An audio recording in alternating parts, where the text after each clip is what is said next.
राहुल अपनी गर्लफ्रेंड पूजा के साथ बाजार में काम करता था। एक दिन पूजा घबराई हुई उसके बड़े भाई मोहन के पास पहुंची और बोली कि उसे भाभी के बारे में एक बहुत बड़ा राज पता चला है। पहले तो किसी ने उसकी बात पर यकीन नहीं किया, लेकिन जब राहुल और उसके भाई बहन सच्चाई जानने निकले तो उनके पैरों तले जमीन खिसक गई। जिस महिला को वे अपनी भाभी समझ रहे थे वो वहां थी ही नहीं। उसकी जगह एक अमीर और दबंग महिला बैठी थी जिसका नाम यशोदा देवी था। बातों बातों में यशोदा देवी ने ऐसा सच बताया जिसने पूरे परिवार को हिला दिया। उसने बताया कि राहुल की भाभी एक बड़े खेल का हिस्सा बन चुकी है और पैसों के लालच में कई लोगों को धोखा दे रही है। यशोदा देवी राहुल की ईमानदारी और साफ दिल से बहुत प्रभावित हुई।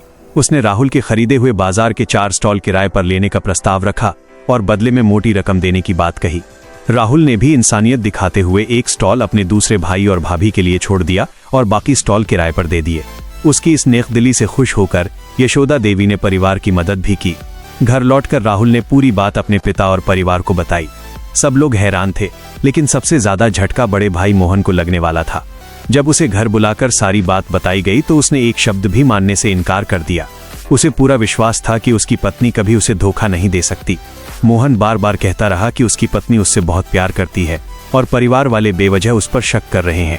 लेकिन जब सभी ने एक जैसी बात कही तो उसके मन में भी शक पैदा होने लगा। उसने अपनी पत्नी से उसके नए ऑफिस और नौकरी के बारे में पूछना शुरू किया। पत्नी के जवाब हर बार बदल जाते थे। कभी वो एक पता बताती, कभी दूसरा। इतना ही नहीं, वो मोहन को अपने ऑफिस आने से भी रोकने लगी। अब मोहन को यकीन होने लगा कि कुछ न कुछ जरूर गलत है। अगले दिन वो चुपचाप अपनी पत्नी के पीछे पीछे निकल पड़ा। पत्नी जिस ऑफिस में काम करने का दावा करती थी, वहां पहुंचकर उसने जो देखा उससे उसकी दुनिया ही उजड़ गई। ऑफिस के बाहर उसकी पत्नी एक दूसरे आदमी के साथ हंसते हुए खड़ी थी।